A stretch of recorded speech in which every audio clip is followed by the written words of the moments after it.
Hello, everyone. I'm Major Garrett in Washington. Welcome to America Decides. Man, a very busy day on Capitol Hill. Pete Hegseth returned to the Hill to see if he can preserve what looks to be an embattled and long-shot bid to become President-elect Trump's Secretary of Defense, doing what you do in times like this. You meet individually with senators. The former Fox News host also engaged with reporters. We'll have some of that sound a little bit later in the show.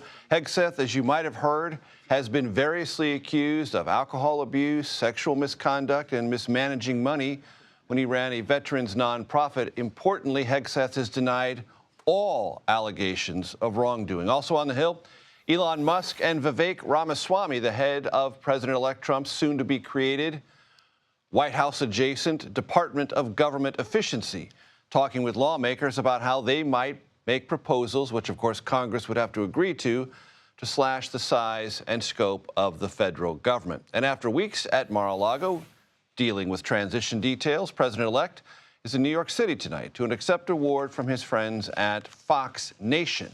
The award, Patriot of the Year. I want to start tonight with Scott MacFarlane and Nikole Killion. Scott is on Capitol Hill. Nikole is in New York, traveling with President-elect Trump. Scott, let's talk about Pete Hegseth and what we have learned today.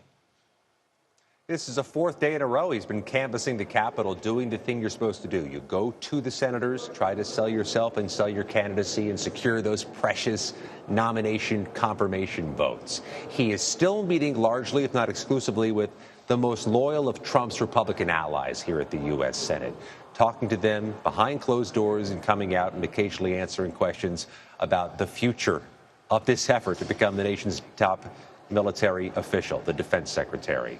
We asked Pete Hegseth if he thinks he's gaining ground or losing ground. He didn't want to answer that question. But we also asked, late this afternoon, Major, how much he's being pressed in these meetings about these allegations of alcohol misuse. Take a listen to our exchange. How many of these senators have Joni pressed Ernst? you on the issue of alcohol?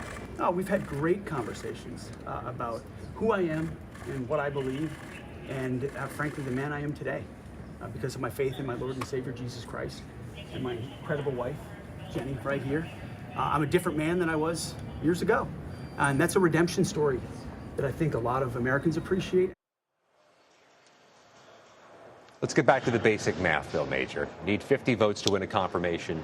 Got to have 50 Republicans, likely in this case. No Democrats have expressed any support for Pete Hegseth. So the rubber hits the road when he starts meeting with those who have defied Donald Trump in the past. Susan Collins of Maine, Lisa Murkowski of Alaska have a history of defying Donald Trump. And a lot of eyes are focused on John Curtis of Utah, the senator-elect who will succeed Mitt Romney. Considered a potential moderate pivotal vote on all these nominations. We brought questions about Pete Hegseth to him late today. Take a listen to that. Any thoughts yet on Pete Hegseth, or has given it some thought? So I've not met Pete. Look forward to meeting with him. I've, of course, read what's in the news. I'd like to hear from himself.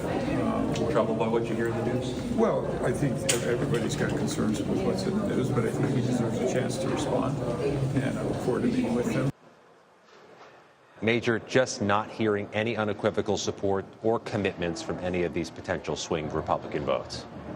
And Scott, I want to play for you sound from Fox News earlier today from Iowa Senator Joni Ernst, illustrating what you just described. Meeting, acknowledging, but not committing. Let's listen to that sound.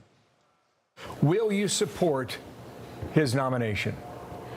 Well, I did have a very long, lengthy discussion with Pete yesterday, and I do appreciate his service to the nation. I also am a combat veteran. So we talked about a number of those issues, and we will continue with the vetting process. I think that that is incredibly important. It's not a kiss of death, Scott, but we will continue with the vetting process is not exactly a thumbs up. I think that was the most telling thing said today about Pete Hegseth. These interviews done in the hallway are a dime a dozen. We do many of them every day. They're unscripted, they're unannounced. Sometimes the answers are a little bit mushy.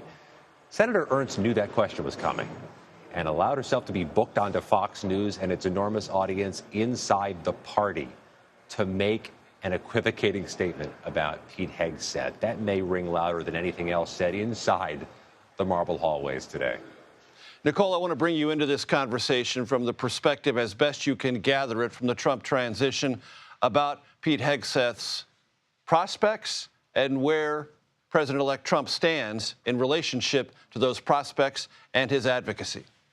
Well, I think they're certainly taking a wait-and-see approach. I mean, obviously, also being on the Hill earlier this weekend, talking almost daily with Pete Hegseth, you know, he told me that he speaks to the president-elect pretty regularly and said that he spoke with him most recently and that the president-elect encouraged him to keep going, that he was behind him. That being said, we also have reporting that his team is looking at other alternatives, whether that is Florida Governor Ron DeSantis or others. Joni Ernst's name, for that matter, has been floated as well, although when I asked her yesterday whether or not she was under consideration, she said strictly Mr. Hegseth is the nominee. So there are a lot of moving parts here. I mean, I think as we all know, this always comes down to a numbers game. Part of the reason why we saw Matt Gaetz drop out from being the Attorney General designate was he just didn't have the vote. So as Pete Hegseth is up there on Capitol Hill meeting with senator after senator,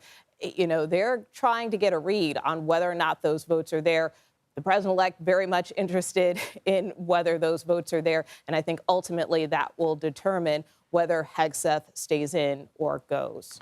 And Nikole, is it your sense that the Trump transition is going to let Hegseth fight this out largely on his terms and according to his strategy and his own advocacy, meaning the president-elect is not going to use, at least he hasn't yet, and may not use his megaphone to advocate for senators to get in line?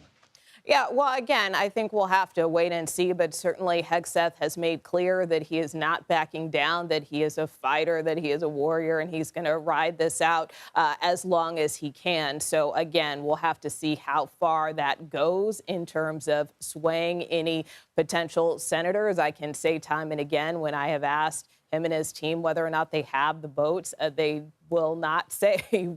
And that's probably to be expected. But, you know, they continue to make the case that, hey, we're meeting with senators, we're going through the process, we're doing what we need to do. But again, you know, for the president-elect, he obviously has a close relationship with Pete Hegseth, wants him to be successful, but again, I think is also realistic about his potential prospects. And so that's why he, too, has to potentially keep his options open.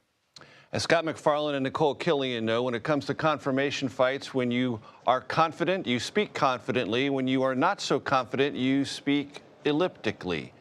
Nikole and Scott, thank you very much.